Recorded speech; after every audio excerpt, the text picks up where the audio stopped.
السلام عليكم، اهلا بكل متابعين القناه. فيديو النهارده ان شاء الله هنعمل فيه ايس كاب تريكو لطفله من عمر 6 شهور او من عمر مواليد لحد 2.5 سنين. تمام. طيب الشغل اللي احنا هنشتغله في الايس كاب ده، طبعا احنا هندخل اللون واحنا بنشتغل، مش هنعمله زي ما كنا عاملينه في الايس كاب اللي هو اللي فات بتاع الاطفال برضو، ان احنا طرزنا بعد ما خلصنا ايس كاب. لا، ده احنا هنشتغل اللون الاسود واحنا شغالين. تمام. هندخله مكان اللون البينك ده، والشغل ده اسمه جاكار. الجاكار بيكون وش وظهر، يعني ده مش تريكو دائري، وش وظهر.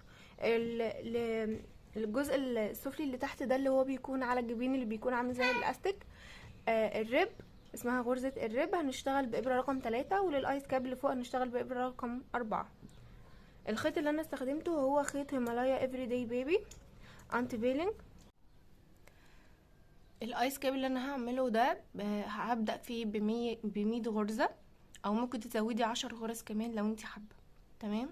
طيب هبدأ بقى ان انا اطلع كمية الخيط اللي هتكفي معايا 100 غرزة. هبدأ كده 1 2 3 4 5 6 7 لحد ما توصلي ل100 غرزة بالشكل ده. كده انا خلاص خلصت عدد اللفات اللي هتكفي 100 غرزة. كل اللي انا هعمله انا بس ماسكة طرف الخيط اللي من هنا، اللي خلاص كده حدود 100 غرزة، هطلعهم من على الابرة بالشكل ده، وانا ماسكة الجزء بتاعي اهو، ما سبتش الجزء اللي انا ماسكاه. هعمل منه عقدة، بصوا، وهمسك الخيط ده، يعني هعدي صباعي التاني كده وهمسك الخيط ده وهطلعه واشد اللي تحت دول. تمام. تقدري تعملي العقدة زي ما انت حابة. هدخل الابرة بتاعتي في العقدة وهشد عليها شوية، بقت كده. طيب الخيط اللي احنا طلعناه، كمية الخيط اللي هتكفي 100 غرزة هيبقى ورا، والخيط اللي طالع من البكرة هيبقى قدامي بالشكل ده. تمام. هبدأ امسك الخيطين بال3 صوابع وادخل الصباعين دول، اديني شكل مثلث، هنزله لتحت هيبقى زي ال7. شايفين الخيط اللي على الابهام ده؟ هعدي منه تحت الابرة، هسحب الخيط اللي هنا ده وارجع تاني من نفس المكان اللي انا دخلت فيه اهو تحت الخيط، واطلع صباعي ده واريح الخيط لتحت شويه، كون لي الغرزه بتاعتي اهو كمان مره.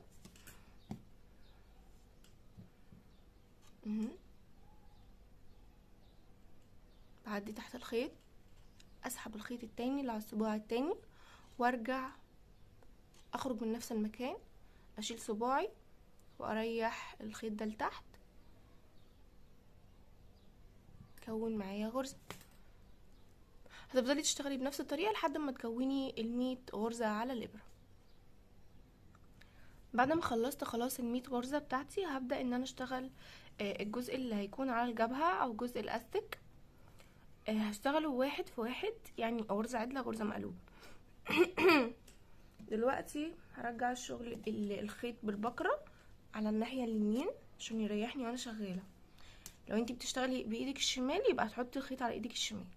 اهم حاجة الخيط يكون طالع من الناحية اللي انتي بتشتغلي بيها علشان ما تتلخبطيش. تمام. انا قلبت الشغل، انا خلصت كده لف 100 غرزة، قلبت الابرة. الخيط القصير ده ملناش دعوة بيه عشان هننضف بيه في الاخر. طيب هنعمل ايه دلوقتي؟ هعدي بالابرة دي من هنا لبره كده،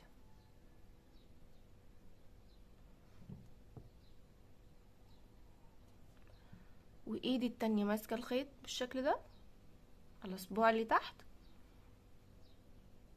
وصباعي ده تحت الخيط كده، يرفع الخيط على الابرة، يرفع الخيط على الابرة، واروح سحبة الخيط بالمنظر ده. طبعا هي الغرزة الاولانية ممكن تضايقكوا شوية اهي، ونطلعها كده كمان مرة بنفس الطريقة. بصوا، بس احنا المرة دي هنشتغل غرزة مقلوبة. هنرجع الخيط ده قدام الابرة وهنعدي من بره لجوه. طبعا زي ما قلت لكم الغرزة الاولى ممكن تقعد تشدي معاكم او توسع معاكم، متقلقوش، شد نظبطها كده وكده اهو من بره لجوه. تاني السطر الاولاني بس ممكن يضايقك شويه او تحس ان الغرز مشدوده فيه، بس بعد كده الشغل بيكون مريح. طيب خلاص اشتغلنا من بره لجوه، نشد دي شويه لان دي غرزه البدايه، ونظبط الخيط بتاع البدايه. اللفه هتكون برضو من بره لجوه وهننزل بيها نخرجها.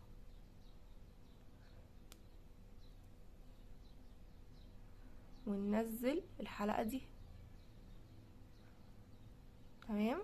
نشد شويه، غرزه عدله، هنرجع الخيط ورا الابره، ندخل من جوه لبره،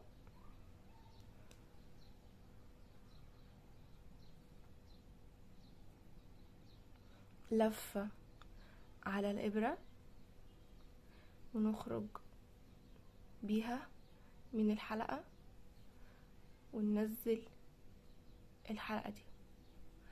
غرزه مقلوبه، بنرجع الشغل قدام الابره، بندخل في الغرزه من بره لجوه اهو. لو ضيقه وسعي لنفسك. نحط لفه من بره لجوه على الابره، في نفس الوقت انا بشد الخيط ده علشان خاطر الغرزه ما تفلتش معايا بس مش قوي، وانزلها كده اهي بقيت ورا، وهنزل الحلقه دي كمان. بس يا بنات، وهتفضلي تشتغلي بنفس الطريقه، غرزه عدله غرزه مقلوبه لحد ما تخلصي السطر كله. كده خلاص انا اشتغلت اخر غرزه مقلوبه، لان احنا خلاص بدأنا بغرزه عدله، لازم ننهي بغرزه مقلوبه. هلف الشغل بتاعي. طبعا مش محتاجه اقول لكم ان احنا لازم نعد الغرز قبل ما نبدا الشغل، علشان خاطر لو في غرز زياده او غرز ناقصه تشتغلي على شغل مظبوط. دلوقتي انا هشوف الغرزه اللي قدامي معموله ايه، مغزوله ازاي. يعني دلوقتي قدامي السطر بتاعي بدأ بغرزه عدله، هبدأ بغرزه عدله. خلاص الغرزه اللي بعدها مقلوبه هشتغل فوقيها مقلوبه، بعدها عدله هشتغل عدله، بعدها مقلوبه، وهكذا لحد ما ترتفعي. شوفي انت عايزه عرض الجزء اللي على الجبهه اللي هو الاستك هيكون كام سنتي. ممكن تبداي ب2 سنتي لحد 5 سنتي حسب العرض اللي انت عايزاه. هنشتغل كده مع بعض السطر ده كمان زي ما اتعودنا. خلاص من بره لجوه، سوري، من جوه لبره كده غرزه عدله اهو، لفه على الابره بطلعها وبخرجها هي والحلقه اللي وراها اهو. الخيط قدام الابره، غرزه مقلوبه، بدخل من بره لجوه في الحلقه،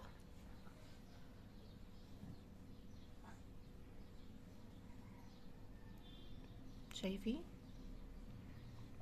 باخد لفه واخرج بيها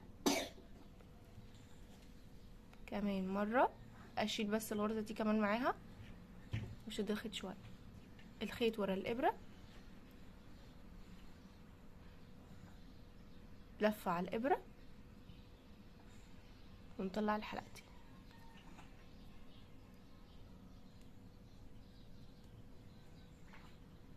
وهكذا يا بنات لحد ما تطلعي بالعرض اللي انت عايزاه للقطعه بتاعتك. انا هخلصها وهرجع لكم.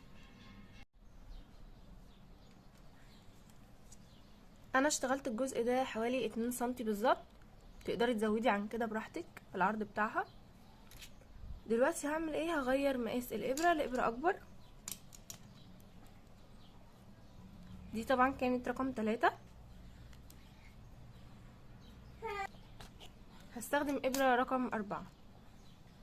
نرجع بقى الغرز كده بتاعتنا على الابره. قبل ما هنشتغل في الاسم عايزين نشتغل بس كام سطر كده ساده بنفس اللون، وبعد كده هنشتغل بقى الشغل الجاكار بتاعنا اللي هو هندخل فيه اللون التاني علشان خاطر نشتغل الاسم. هبدأ كده، بس شغلي هيكون المرة دي مختلف عن الجزء ده. هشتغل كل الغرز بتاعتي عدلة، وعايزين نشتغل الغرز كلها مقلوبه الظهر. تمام، لحظه هفهمكم. بصوا عايزه اوريكم حاجه لازم تاخدوا بالكم منها. وجه الشغل بتاعي بصوا، شايفين اللفات عليه عامله ازاي من تحت خالص بدايه السطر. بصوا ظهر الشغل بقى، ظهر الشغل عامل زي حلقات كده، شايفين الفرق؟ دواريات كده ملفوفه على الغرز. هنا ده البدايه بتاعتنا، دي البدايه بتاعت السطر من تحت خالص اهي، عايزاكم تعرفوها. بس انا هشتغل كمان سطر غرزه عدله غرزه مقلوبه، عشان لما اجي ابدا ان انا اشتغل الكام سطر الساده يبقى الشغل بتاعي مظبوط وشكله مرتب. تمام، يعني انا هشتغل المره دي بس غرزه عدله غرزه مقلوبه. هخلص السطر ده وارجع لكم. خلصت الغرزه الاخيره خلاص يا بنات. هلف الشغل بتاعي كده، الحلقات اهي اللي من تحت شكلها مرتب وجميل. هبدا بقى ان انا اشتغل السطر كله غرزه عدله. تمام اهو من بره لجوه. فوكس هيزهقنا فاشل. من جوه لبره، سوري، من جوه لبره لفه نخرج بيها. تاني، من جوه لبره لفه على الابره نطلعها نخرج بيها، لفه نخرج. واحده واحده هتلاقي ايدك اتعودت على الشغل بسرعه.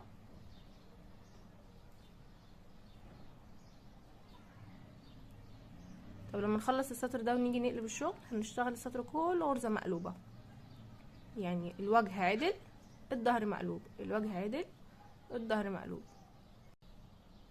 اخر غرزتين عدله.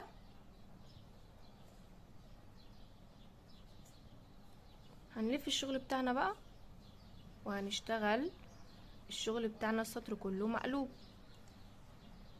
ليه؟ علشان يديني وجه الشغل بتاعي كله غرزة عدلة. الابرة بتبقى تحت الخيط بالشكل ده، الابرة بتبقى تحت الخيط، وهنعدي من بره لجوه، وهنعدي الابرة بتاعتنا من بره لجوه، ونبدأ نحط اللفة وننزل بيها.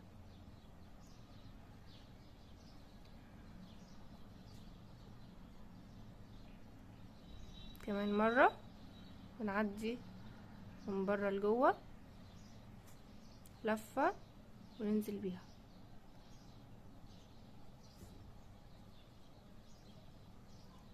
اخر غرزة مقلوبة معايا في السطر برضو هعملها معاكم. نلف الشغل، الوجه بتاعي زي ما احنا اتعودنا كله غرزة عدلة.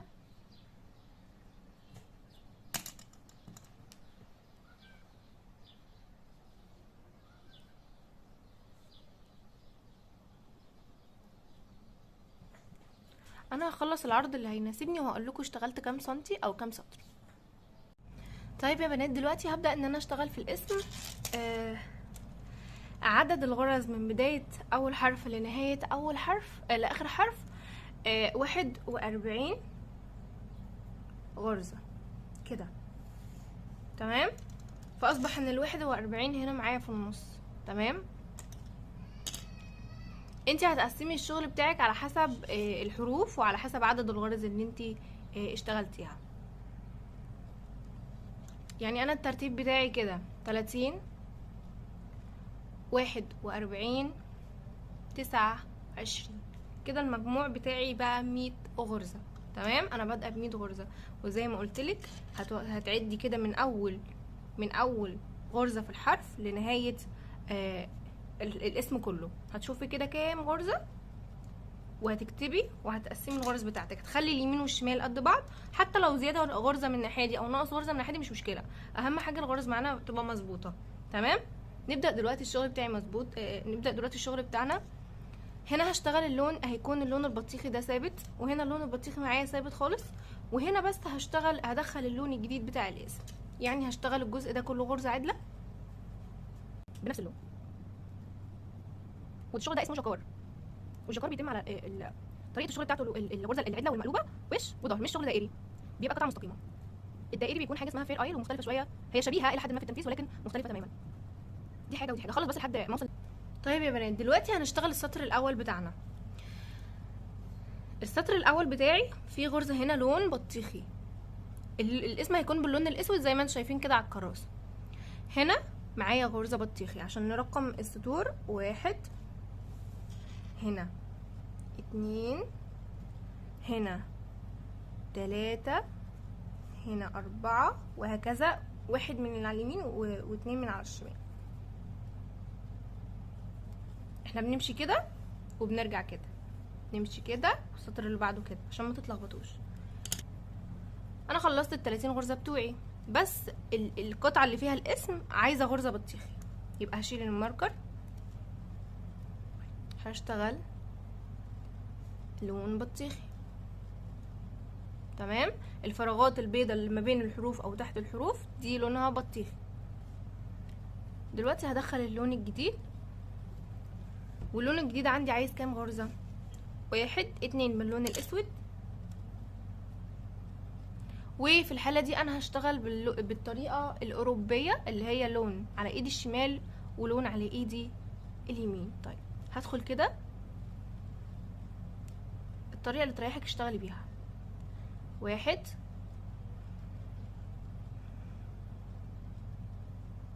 2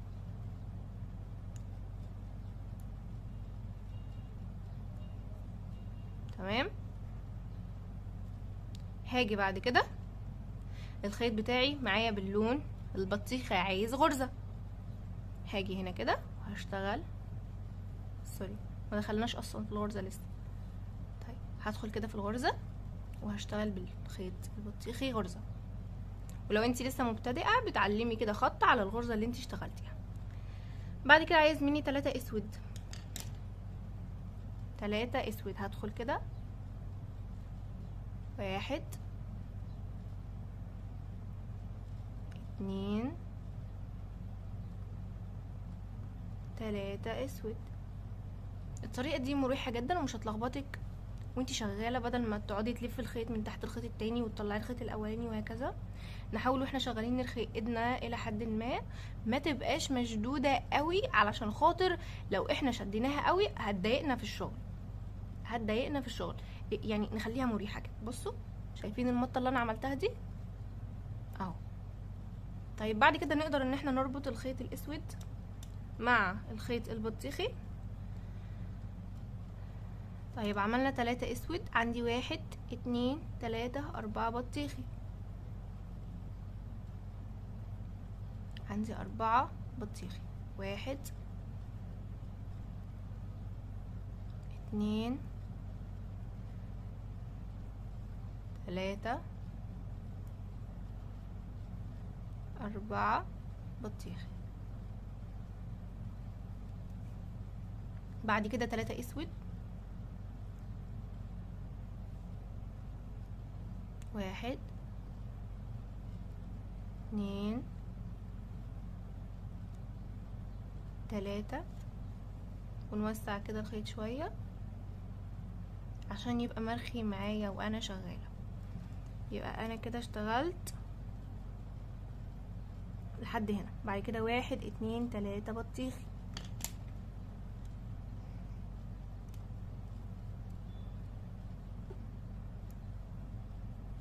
1 2 3 بطيخي، عندي 2 اسود، 1 2. بعد كده 1 بطيخي و3 اسود، 1 بطيخي و3 اسود.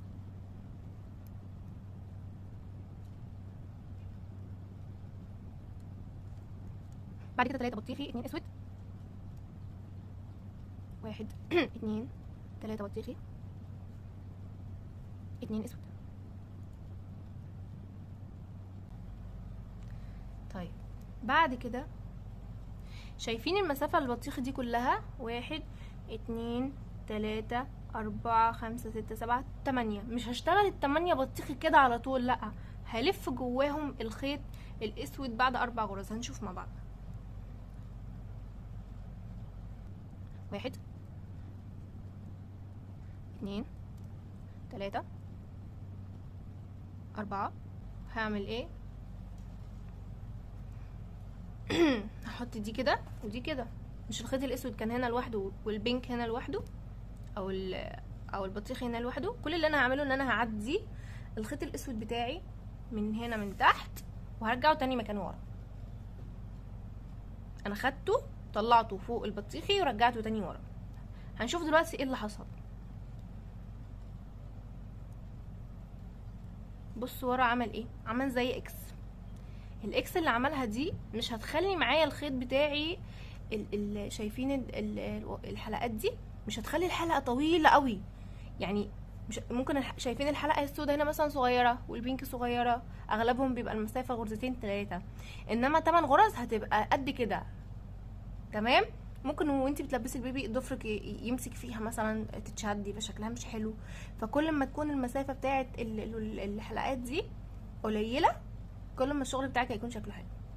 طيب هنكمل بعد كده البطيخ بتاعنا زي ما احنا الاربعه التانيين المطلوبين. 1 2 3 4. طالب مني حرف الاتش، هو اسم حلقه يا بنات، HALA. 1 2 3 4. 4 اسود وواحده بطيخي. يبقى هنشتغل 4 اسود. 1 2 3 4 اسود اهو. طيب الغرزه الاخيره البطيخي.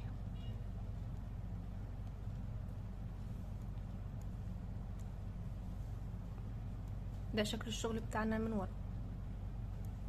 هنكمل بقى يا بنات لحد هنسيب الخيط الاسود خلاص مش محتاجينه.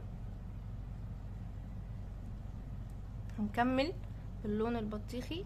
هنشيل الماركر كده. ولو انتي بتتلخبطي، تمام، لو انتي بتتلخبطي حطي الماركر بعد ما بتخلصي شغل. تمام، يعني انا عشان ما اتلخبطوش اهو، وهحط لكم برده الاولانيه مكانها.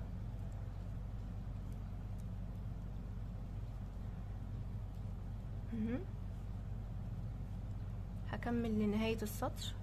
طيب يا بنات كده هنا خلصنا السطر الاولاني خالص ومشينا كده. ظهر الشغل بقى نبدا من الشمال لليمين. هنا رقم 2 اهو بادئ معايا بغرزه واحده سودة. انا هشتغل الجزء ده كله الاول، وبعد كده بقى هنشتغل على الحروف. زي ما انا قلت الظهر بتاعي كله غرز مقلوبه. الشغل بتاعنا عادي خالص.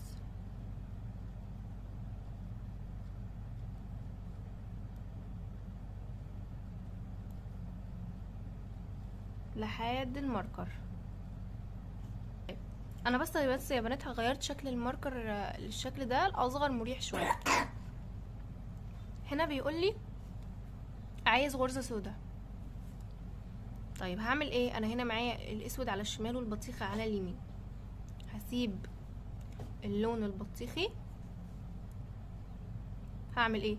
شايفين الفراغ ده المسافه دي؟ لو انا اشتغلت على طول المسافه دي هتبان بين الغرز ويبقى شكلها سيء جدا. هنعمل زي ما عملنا ورا. هجيب الخيط البطيخي اخليه من فوق. بصوا انا معديه ايدي البطيخي، بصي من فوق. هسحب الخيط الاسود من تحته.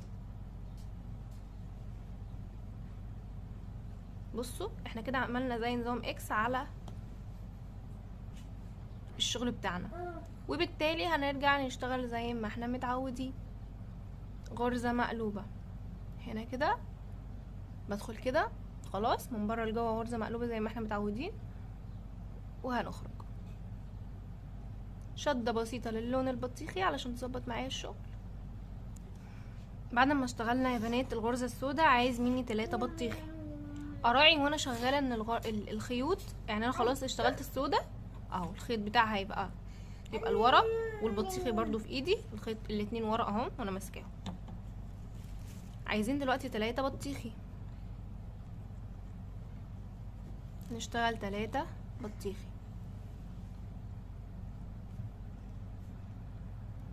1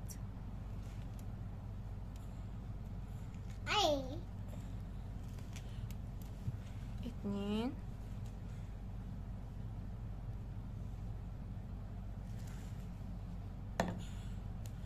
3 ما بطيخ.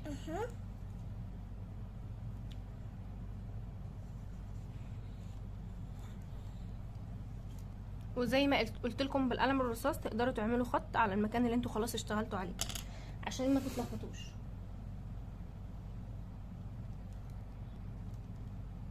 دلوقتي بيقول لي عايز 2 اسود، هشتغل 2 اسود،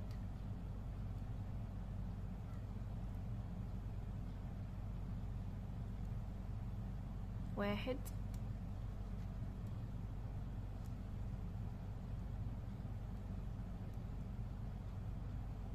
2. بعد كده عايز 2 4، عايز 6 بطيخي،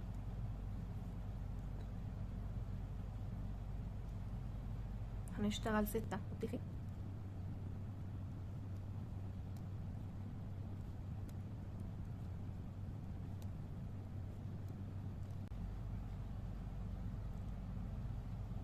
و1 اسود.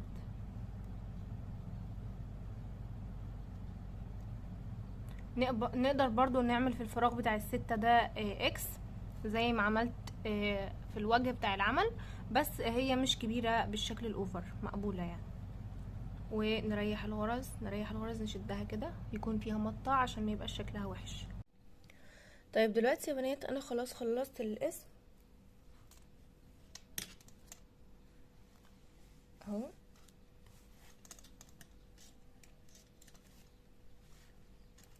هبدأ بقى ان انا ارسم التاج، وهقسم الغرز بتاعتي هنا علشان خاطر التاج يجي في النص.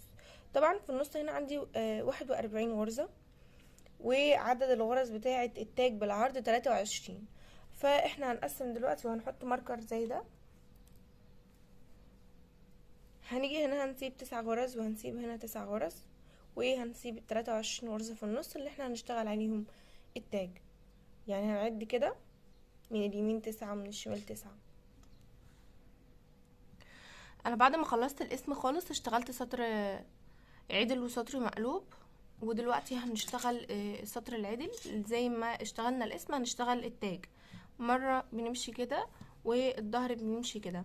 هتخلصي الشغل بتاعك بنفس الطريقة، وانتي شغالة هتشيلي الماركرز بتوع الاسم علشان دول ملهمش فتحة زي الدبوس، مش بيتفتحوا زي الدبوس، دي حلقات مقفولة. تمام. وبس اخلص برضو شغل التاج وهرجع لكم عشان نقفل الايس كاب. انا كده خلاص خلصت القطعة بتاعتي. الطول بتاعها يا بنات 20 سنتي.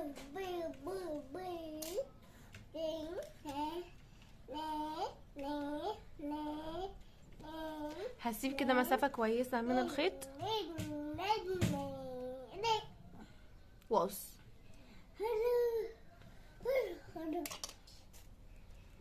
الخيط اللي احنا سيبناه ده يا بنات عشان نلم بيه الجزء بتاع الايس كاب من فوق. بعد كده هاخد قطعة خيط تانية عادية خالص وهوصلها، وهبدأ ان انا اقفل الايس كاب من على الجنب. برضو هاخد قطعة كده كويسة او جزء كويس من الخيط،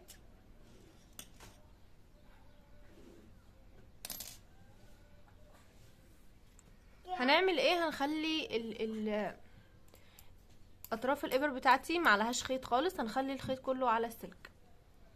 طيب قطعة الخيط اللي انا سبتها في الاول دي هنخليها من بره كده علشان خاطر دي اللي هنلم بيها الايس كاب، وهنبدأ ان احنا نخيط. طب هنخيط ازاي؟ بصوا كده معايا،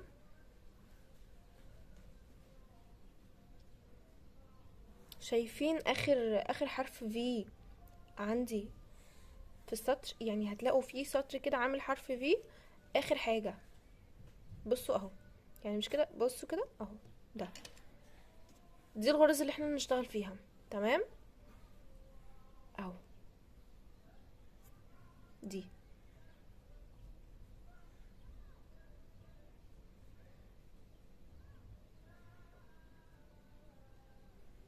تمام، دي الغرز اللي احنا هنشتغل فيها.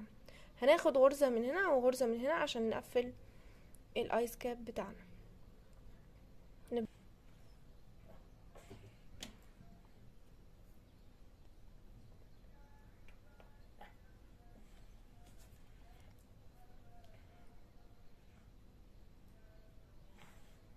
نسيب برضو جزء منه كده علشان خاطر نعرف ننضف الخيط. واخد الطرف المقابل وبرضو هاخد نفس الغرزة، هبص كده على الشغل بتاعي.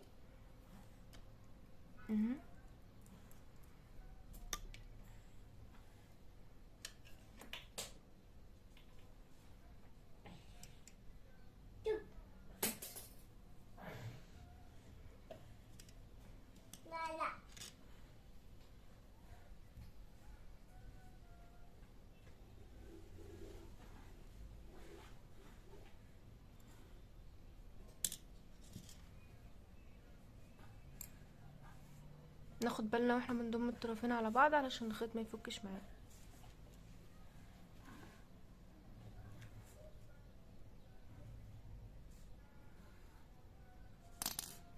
طيب نربط بس ربط كده اولي او مبدئي علشان خاطر واحنا شغالين نبقى واخدين راحتنا، ما نقعدش خايفين كل شويه ان الخيط يفك. هنعمل كده زي فيونكه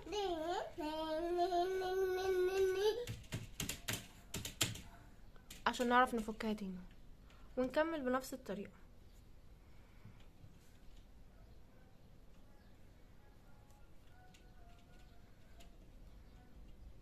هنرجع تاني ندخل في الغرزه اللي احنا دخلنا فيها في الاول خالص،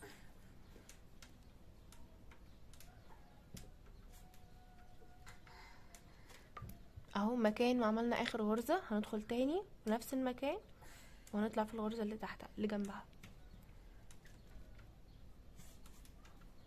ونخرج. كل مرة بتعدي في الابرة.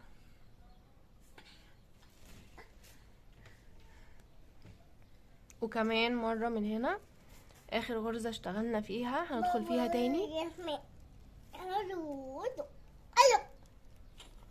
اخر غرزة اشتغلنا فيها هندخل فيها تاني ونطلع في اللي جنبها. لا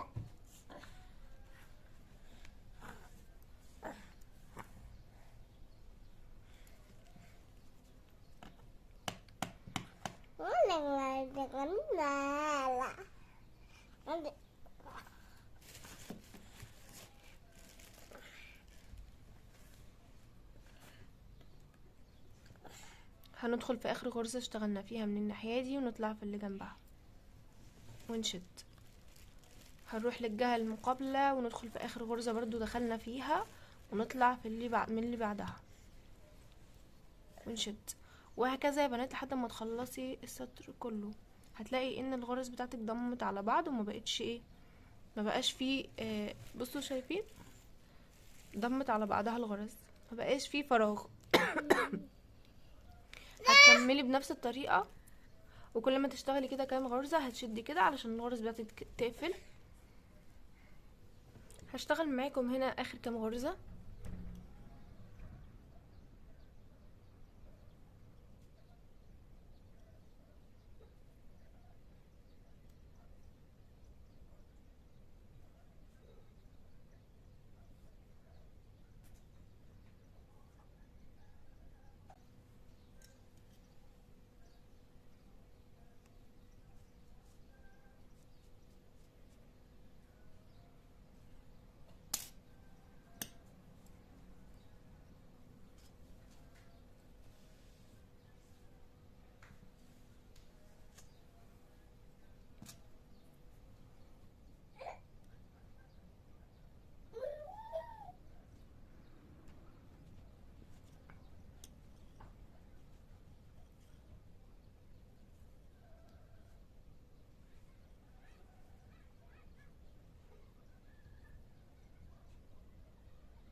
ده خط البداية يا بنات، وهظبط بيه بقى شكل الغرز، وهوصل بيه الطرف الاولاني بالطرف الاخير اللي هما القطعتين المتقابلين، علشان ما يكونش فيه الحدود اللي هي مبينة ان دي مثلا بداية الشغل او نهاية الشغل.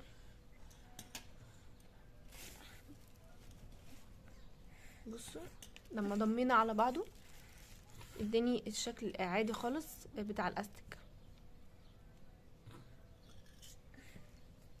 وهندخل كده جوه حرف من حروف الفي اللي تحت. بصوا اهو الخيط كان هنا الناحيه دي، عديته هنا كده، وهرجع ادخل في حرف من الحروف الفي اللي قدامي كده واشد. طيب وبعد كده برضو هرجع اعيد الكرة وانضف الشغل بتاعي، ان انا بعديه ما بين الفراغات او ما بين الخيوط او الغرز اللي احنا عملناها، بنعمل بس عقدة كده بسيطة علشان خاطر نثبت الخيط وما يتزحلقش. بعد كده بنداري شوية كمان لفوق ما بين الغرز بحيث ان هو ما يبانش.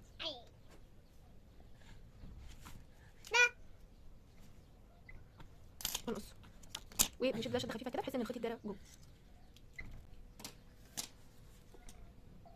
ده الشكل النهائي.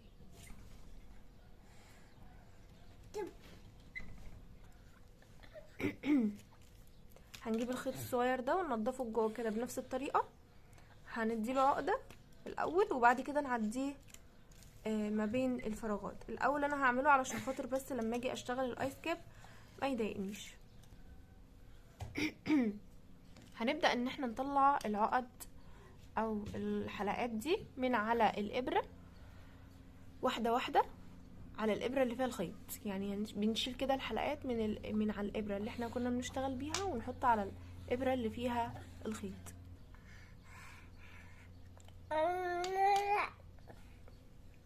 تمام.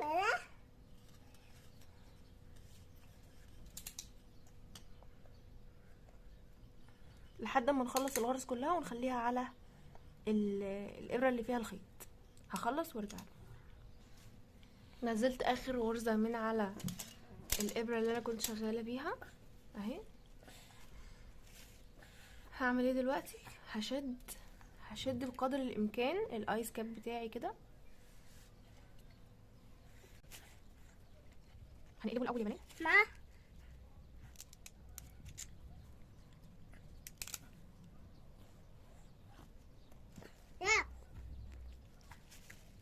وبالراحه لان الخيوط بتبقى يعني الخيوط الرفيعه بتبقى سهله القطع. هتشدي وتحاولي تقفليها بقدر الامكان. انا هعملها علشان خاطر على المكتب مش واخده راحتي قوي وارجع لها. خلاص هي مش هتتقفل معايا اكتر من كده. هحاول بقى ان انا اعمل عقده بالخيط علشان اثبتها بقى وما توسعش معايا تاني. هاجي هنا جنبها على طول وهعمل عقده واشد كويس كمان مره.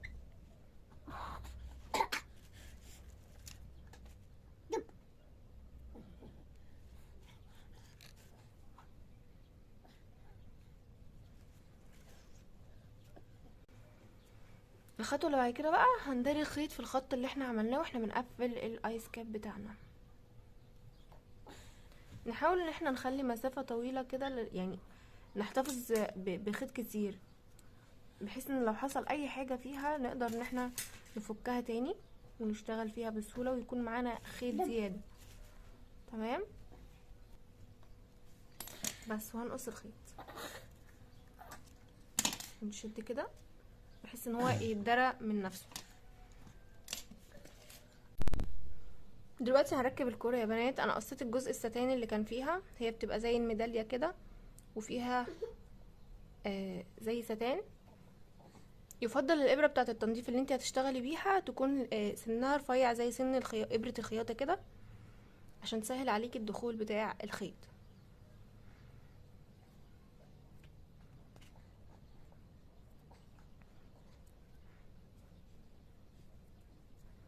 هيجي هنا بقى في الفتحه دي وهنعدي طرف خيط كده من هنا وهناخد الطرف التاني برضه هنحطه في الابره وهنحطه الناحيه التانيه في الجهه المقابله كده، وهنعديه برده تحت، وهنركن الابره خلاص. نتاكد قبل الربط ان هي مكانها مناسب وشكلها حلو وكمان الفراغ مش باين. بعد كده هنعمل ايه؟ هنربط الايس كاب بتاعنا فيونكه، بس الاول نربطه ربطه كويسه جدا، وبعد كده فيونكه اولى وتديله ربطه كمان. طب انا ليه بربطه فيونكه؟ لان انا ممكن احتاج فيما بعد ان انا اطول الايس كاب، ممكن يكون مقاس الايس كاب مظبوط على البيبي بس محتاج يطول لفوق شويه، يعني الدوران ده مظبوط بس الطول قصير، فهنخلي الجزء ده كده بحيث ان احنا نقدر نفكه بسهوله. تمام، وده شكل نهائي للايس كاب.